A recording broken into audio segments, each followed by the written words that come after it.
Welcome to the Take Money, Make Money show, where we talk all things reselling. We'll show you how to take your money to make more money. We show you how to crush it on eBay, Amazon, Facebook Marketplace, OfferUp, you name it, because we've done it. Hosted by me, GrowWithChris. Let's get started. Welcome back, everybody, to another episode of the Take Money, Make Money show. I'm your host, GrowWithChris. Excited to have you here. Episode 11, getting up there. Today we're going to talk about virtual assistants. Now, I alluded to this in my last video, and after my wife and I, we were out at a real estate event here in my hometown of Detroit over the weekend. We got to talking with some folks, and the topic of virtual assistants came up, and I think it's a great topic because I think a lot of people, they have these businesses that they, have online tasks or components to it. And I think it's a real, cool thing to say you have a virtual assistant that works for you. So I want to get some tips on hiring, managing, and making a decision like, do you need a VA? And when do I think you should get a VA? Particularly as it relates to your reselling business, because I've actually had some experience with the VA when it relates to reselling. So I want to get into my story as well as, my experience and my recommendations for you. But before we get into that, if you haven't already, hit that subscribe button, subscribe to the YouTube channel, also like the video, and hit that bell notification so you can be notified here on YouTube when we have new content. If you listen to this on a podcast app, of course, subscribe to the podcast so you can be alerted when we have new episodes dropping. Every Monday we drop in 2 to 3 episodes, all related to reselling and business and mindset and success, building wealth. Yeah, we're doing all of that here on the show. But let's stay focused on the topic of VAs. So number one, what is a VA? VA is short for virtual assistant. And I think this concept became popular, I don't know, maybe 15, 20 years ago, due to the internet. So how I'm going to describe it. Most people listening to this, you're either in America or you're probably in Europe, because I get a lot of downloads there in Europe as well. We have a certain, cost of living where we live and living wage. However, that same living wage is not necessarily the same across the world. So what it does, because of that fact and because of the internet and the ability to communicate and transact and do business with people literally anywhere on the planet pretty much, the opportunity to hire remote work was birthed due to the internet and technology. So the idea of a virtual assistant, before we get into the specifics, is simply you hiring someone remotely to do some kind of task for you for your business. Now you hear the term assistant, right? Like virtual assistant. Typically that means they're doing like this on a regular basis. So it's not just you contracting out someone to do something for you one time. Typically someone's getting hired as a VA. That's to signify that they're on your team. They're working a normal set of hours. They're completing some tasks for you. They're helping you grow your business, right? And I think VAs in principle, is great because a lot of times when you're starting off a business, you're a small business, small operation, you may need help to, grow your business. However, you don't make enough money to be able to pay someone locally or even in the same country as you, perhaps, to be able to do those tasks at a quality that you like, in a way that's going to make them happy to do the work, etc. So, for example, you may not want to have to run your social media. Like maybe you don't, and this is a way for reselling, but just in general, maybe, your business has a Facebook page or Instagram or TikTok and you just not really into that. You can hire people to manage that for you. Now there are companies here in the United States and probably in your local city that will do it, but they may want $1,000 or $2,000 or $3,000 a month to do that. However, you can find a VA in another country who may be willing to do that for 40 hours a week for $300 for the whole month. You understand? So for you as a small business, you can actually get a lot of work and a lot of productivity done for a lot cheaper than you have to pay someone to do things here in the States. I think that's like the real attractiveness to it. So I've had VAs. I've had a couple of VAs actually in my experience. First couple of times, I didn't really need a VA. I just did it because I thought I needed it. I thought it would make me productive. I had this vision like, oh, I want to be able to, do certain research and get leads for me. And really at that time, my business didn't truly need it. It was something that I thought would help me, but there were some fundamentals that I just hadn't really worked out. I was doing, like web design work, and I was trying to really level that up. And I thought, oh, if I got a VA, they can be researching leads for me. But really, I didn't have like the infrastructure really solidified to be able to really, follow up with those leads effectively. And, I wasn't really managing the VA. So I was just really kind of wasting money, if I'm being real about it. So once I kind of realized that, I started working with the VA. Now, about a little over a year ago, I really feel like I needed a VA to help me with my reselling business. So as you get started your reselling journey, you'll see that things can like get hectic. You're ordering packages in, you're picking packages up, and like I talked about in the last episode, product listing is like one of those tasks that it must be done because you need to list products to be able to make money from selling the products, right? It's a very essential task. However, if you have a lot of items to go through, it can become hard to keep track of it, because another part of like ordering a lot of packages in is that you got to actually unbox them. You got to take them out. You got to cross-reference what you got delivered versus what you ordered to make sure everything, there's no discrepancies. Sometimes packages get lost or delayed. You're looking at emails to know that something gets shipped. It can really get hectic, and that's where I was about a year ago, where just handling the packages was enough, but that plus working full-time plus having a family, I was really delayed in getting things listed. At the same time, another essential part of my business is doing product research. Now I know a lot of you just getting started, you're probably using some free methods like Twitter. You may be looking into maybe a Discord group, but I was at a level where I was leveraging multiple Discord groups and paid tools to find products to sell on Amazon. And that became a task. It was something that, once again, I viewed it as essential because I know I needed new products to be able to continue to get inventory in and ship it out. But when you like a one-man band or a very small team, it can get overwhelming, because think about what I just said. You got to do the product research. You got to order the products. Sometimes you got to go pick the products up if it's local, or wait for it to get shipped in. If you get it shipped in, you got to unpackage it. You got to then repackage it to send it to Amazon. Some stuff is going to be listed on eBay or other marketplaces. You got to put those things up there. You're just keeping track of it all. It can get very overwhelming. So I knew, like, to really level up, I needed a VA. So what did I want the VA to do? You got to ask yourself this. Now, by the way, if you're not like selling at least, I would say honestly probably 10K a month, at least like over 5K, you don't need a VA. Don't even think about it. But this is a good, cautionary tale, or just some insight that can help you. It may motivate you as well. So anyway, I knew at that particular point I needed a VA, and I had two really big lifts, because you want to identify, like, as the business owner, like, how much time do you have to this to dedicate to it, and where should your time be spent?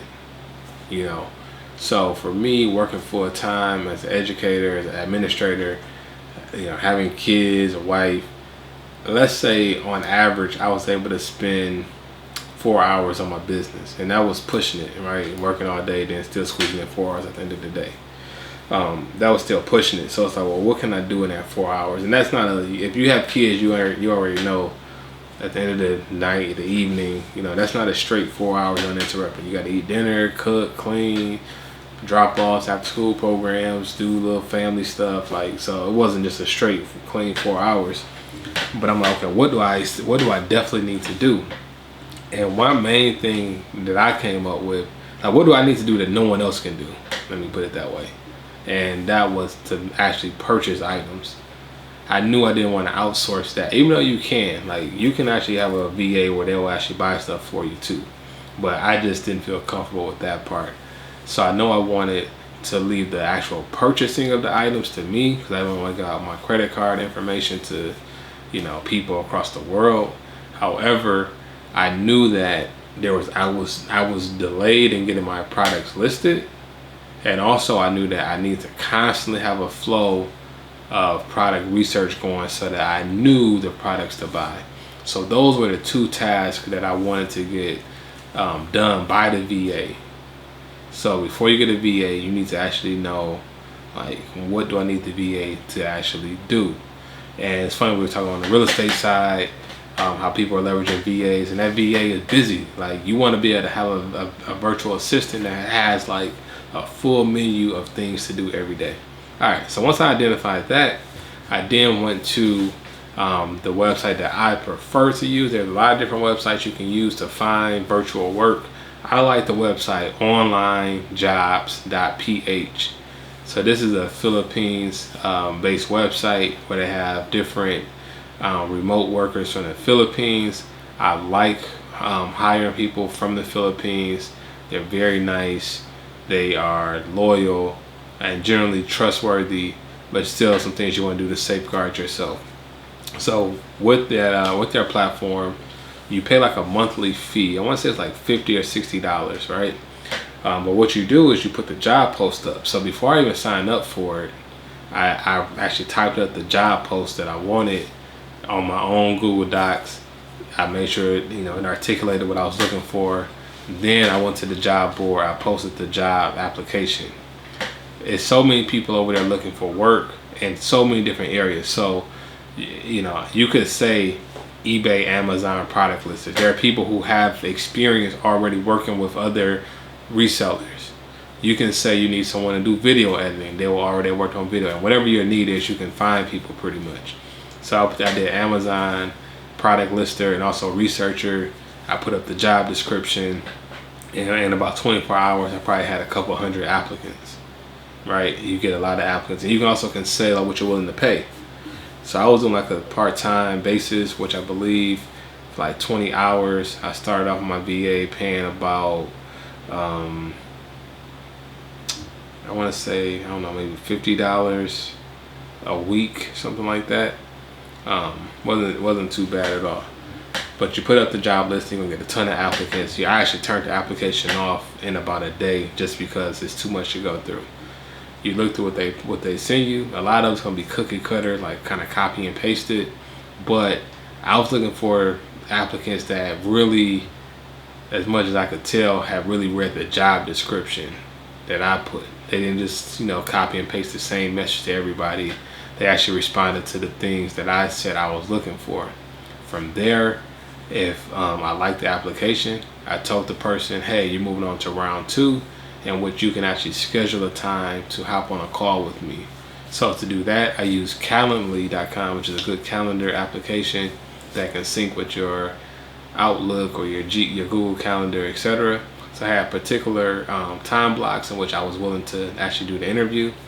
So the person that if I liked their application, I sent them that link, and now it was on them to schedule the call. We did the interviews on Skype. That's what a lot of people over there use.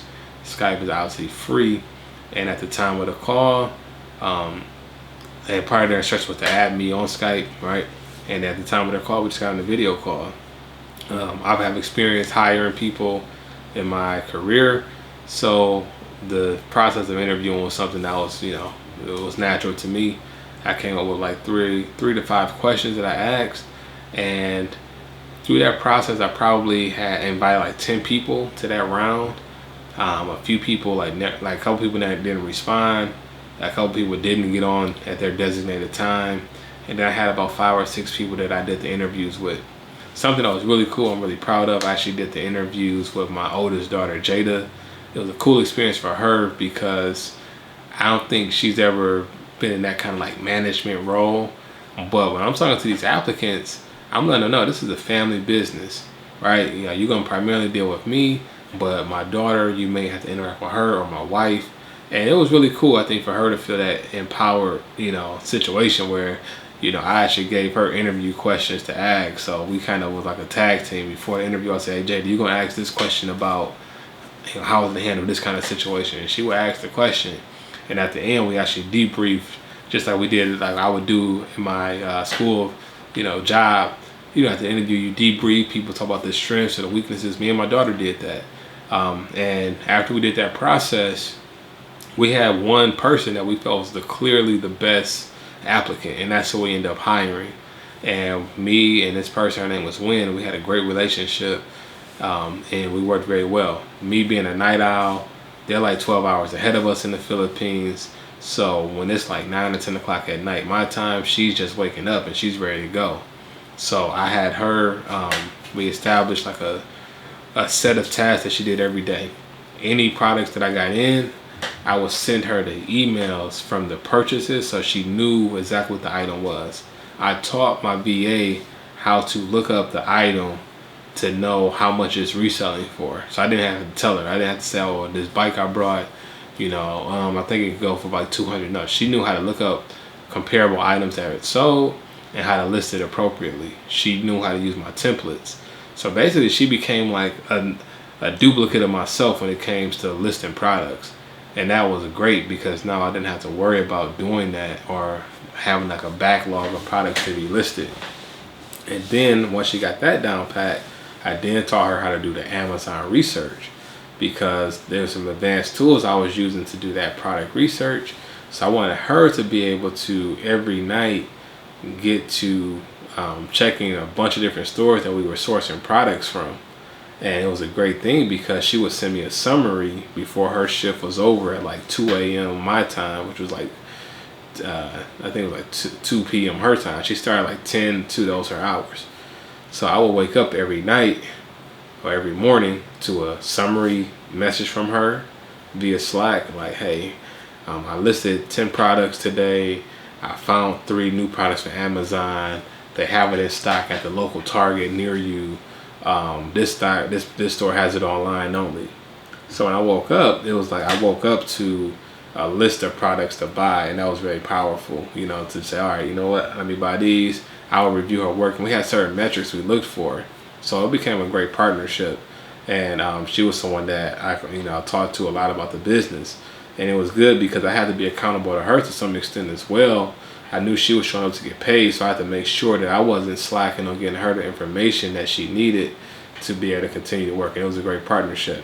I actually made the transition to let her go. It's kind of on a pause, right? We still have communication, but after the birth of my son, I kind of slowed down on the number of products I was ordering, and I just didn't have the same need for her. But I'm looking to actually probably get another VA back to help me do some other things, as well as with the product listing and research. So all in all, VAs can be great, but you want to make sure that you have an actual need. Don't run from the work. Don't run from the tasks that are going to make you money, like listing products and things like that. Do it yourself. Like, stay hungry. Keep your expenses low. So I don't even really recommend most people get a VA until you really get to a scaled up situation. Even with my thing, I think had I not been working a job full time, I probably would need a VA. So like right now with me not working a traditional 9 to 5, I don't know if I need a VA to really help out, because I actually have some time where I can do certain money making tasks such as listing products and doing product research. Now, of course, there's a lot going on, so at some point that need may change, but I'm all about keeping your expenses low, keeping your overhead low. Don't just chase something because you think it sounds good, because you'll mess around and be paying a VA to do something and they don't have anything to do, but you're still paying them because you set up an agreement. At the same time, last tip is just make sure you have systems in place to track their performance and their effectiveness. I didn't do like any kind of screen recording, but we had a spreadsheet that had to be submitted, and it was on Google Docs. So a lot of times I can peek at that Google Doc to see her activity. And she had let's say it's been like an hour and no edits have been made to that document. I'll sometimes send her a message, hey, is everything okay? What's going on? Because it shouldn't take you an hour to make an update. You should be making updates every few minutes. And that kind of kept on her toes. I also would do recap meetings like bi-weekly just to give her updates on her performance and areas where I think she has strengths and also weaknesses. They actually like that feedback because they want to do a good job. That's what I found with VAs from the Philippines. They want to do a good job. They want to get that feedback from you as the business owner. And then last thing I'll say is always record things, examples, walkthroughs, etc., so they can refer back to it. So I use Loom. Loom.com is a great screen recorder that you can record things that you do on your computer, so that if you want them to be able to have a reference, they can reference it, as well as if you're doing certain trainings, you can have it for yourself. And if that VA was to leave, now you still have a collection of content that you can pass on to the next VA, because nothing is worse than the time and effort you put into a person leaving when that person leaves you, or you have to leave that person and now you got to start from scratch. So I was always recording certain things so that if I get another VA, they can reference it. If she needed to reference it for herself again, she had it as well. So that's my tips on VAs. Make sure you're ready for it, but they can be a good way to scale up. And they can help you with a lot of different things, depending on what your business is. You may have another business that may have another need. And I can talk more to you about that, about my experience with VAs and how I did my job posting. Let me know in the comments if you need more help. But this is the Take Money, Make Money show. I'm your boy, Chris Watson, aka GrowWithChris. If you haven't already, hit the like button, subscribe, all that good stuff. And check us out in the next episode soon. Take care.